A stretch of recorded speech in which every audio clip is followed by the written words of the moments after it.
My name is Brian Skabinski, and I'm going to be playing the role as a personal training manager at Experience Fitness in Brookfield, where I currently work. The audience framed is going to be new trainers going through our training camp. Now, training camp is our introductory training that lasts about 3 weeks before we send their trainers on their individual ways and going through the company. The world we live in plays hell on our bodies, and all training clients need some form of corrective exercise. By the end of training today, you will be able to identify and prescribe corrective stretches and exercises. Now, according to the National Academy of Sports Medicine, the client movement postural screen is used to identify and correct bodily compensation patterns that can lead to injury. Now, that is what we're going to be doing today. We're going to be looking at the body in 3 different directions. We're going to be looking at the anterior portion of the body and the way the body moves. So that's looking at it from the front. We're going to be looking at it from the lateral perspective, which is from the side, like so. And then we're going to be looking at it posteriorly, which I'm not going to be turning my back to you, so you'll just have to use your imagination. So I'm going to be breaking it down through the foot using the foot first. Now, when we look at the body and we're getting set to do a squat form, if your foot turns out, so you're getting set up in your squat position, you'll have to imagine this since you won't be able to see my feet. What happens is when you squat, your foot is going to turn out this way, okay? Now, what that means is that the calf complex is extraordinarily tight. So what is going to happen is your foot is turning out like so. You got some tightness in that calf, and what we need to do is we need to practice some form of myofascial release. That is using your foam roller. So, according to the foam roller, a prominent physical therapist by the name of Walt Fritz wrote an article for myofascialpainrelief.com and stated, "Myofascial release, or foam rolling, is simply one of the most effective methods of relieving pain, restoring posture, and returning one to function." So, what we need to do is we need to strengthen and stretch that calf muscle. So what you would do is you would go up against the wall and make sure that you're bending your toe as high as you can up towards your knee. And that's going to help stretch out your calf muscle. Now, what you also need to do is you need to practice some form of dorsiflexion with the foot. So what that is you're going to do toe raises, bringing those toes up to your knee to strengthen your peroneal muscles. Now, those are the muscles that run right down the side of your shins, and that is going to help counteract the tightness that is in the calves that need to be stretched. Now, while we're set up in our squat formation here, you want your knees to stay right in line with your big toes. Now, what happens if you're looking at the knees from the front perspective and your knees buckle inwards? What that means is that your adductor complex is extremely tight. Your adductors are on the inside of your thighs. And what you need to do is you need to stretch out those using your foam roller, or stretching out. Doing a butterfly stretch is a perfect example, where you put your feet together and you're seated on the floor, pushing the knees gently down towards the floor to help strengthen and stretch out those adductor muscles. Now, what you also need to do is you need to strengthen the IT bands. So what's the opposite of adduction for the body is abduction, where you're doing the butterfly stretches and strengthening exercises, bringing those legs out to strengthen your IT bands. Now, that is most of the issues that you will see anteriorly with the body. So we're going to move on now to the lateral aspect of the body, where you're turning to the side and looking at the person's squat that way. So what we're going to be doing is looking now at the lumbar pelvic hip complex. Now, when you're going into that squat and your client is getting ready to do your squat and you see an excessive lean forward like so, what that means is one of two things. Either your calf complex is extremely tight, which we already talked about. So you need to foam roll the calves or stretch out the calves using a wall, bringing that toe up towards your knee to stretch out the calf. And also, then you would want to strengthen your peroneals.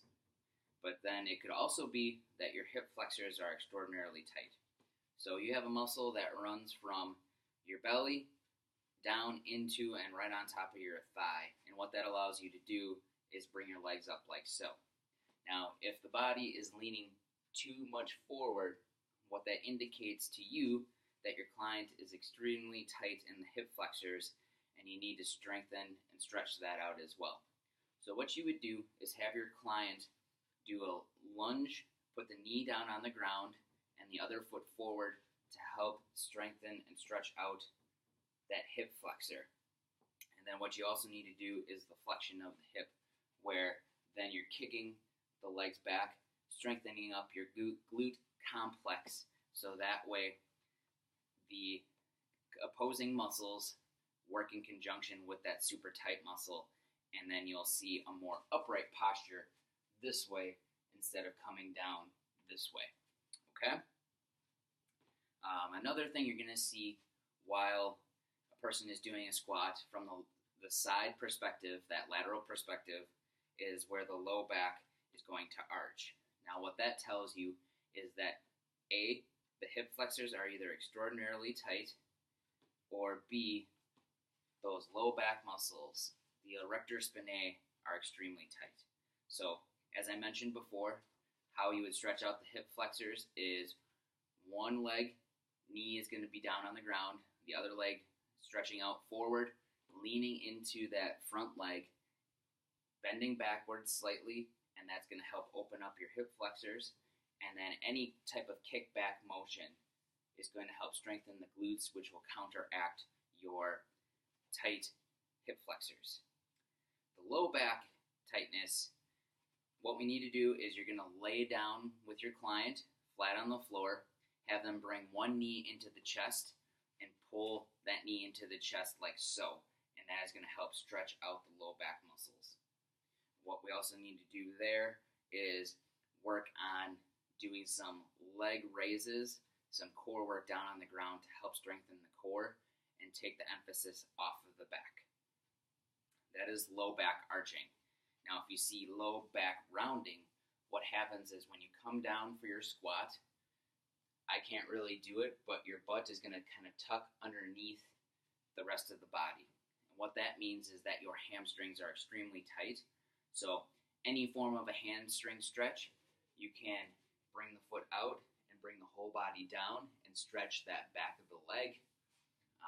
You can do any form of runner stretch that'll help stretch out your hamstrings. And then what we need to do is we need to work on, there's a lot of information on this sheet. We need to work on the flexion and medial rotation of your hip. So what that means is we need to strengthen the glutes, which is going to help keep the hips right where they need to be and not let the hamstrings take over the move and make you extremely tight. So we're starting to run out of time here a little bit. We're going to go to the upper body real quickly, and we're going to do where the arms fall forward. So you're looking at the person from the side like so. What happens is if your arms start to drop like so, what that means is that your lats, so right back here, the backs of the muscle back here, is extremely tight, and you can use your foam roller for that as well to help loosen that up. And then anything that's going to strengthen the back of your shoulders and your lats. So that is your lat pull down, pull-ups. Lat pull down is going to help you strengthen your back muscles. Rear delt flies or band pull aparts, where you are pulling and strengthening the backs of the shoulders, will help keep the arms up right in line with the shoulders where they need to be. If the arms are falling forward, it could also mean that your pec muscles, your pec major and pec minor, those start from the sternum and run out into the shoulder, are extremely tight as well. What you can do is use a doorway stretch, where you walk through the doorway, your elbows and forearms are on each frame side of the door, and gently walk through and pull those arms open and stretch out the chest muscles. And then what you want to do to strengthen the counteracting muscles is to then, like I said before, use the rear delt flies, lat pull down, pull ups, anything that is going to strengthen the back. So every day, life throws our bodies out of whack. And as a trainer, our job is to correct posture and improve quality of life. Now, you can be confident in diagnosing muscle issues and to prescribe the correct stretching and exercises. This will help us retain our clients. Now, Ned Amendola, an MD, wrote in an article for the University of Iowa Healthcare Organization that maintaining good muscle function and balance may help protect joints and ensure a lifelong ability to exercise. Thanks. Now, if you have any questions, you feel free to ask me now. Otherwise, you can send me an email or come and find me at my desk. Thank you and have a great day.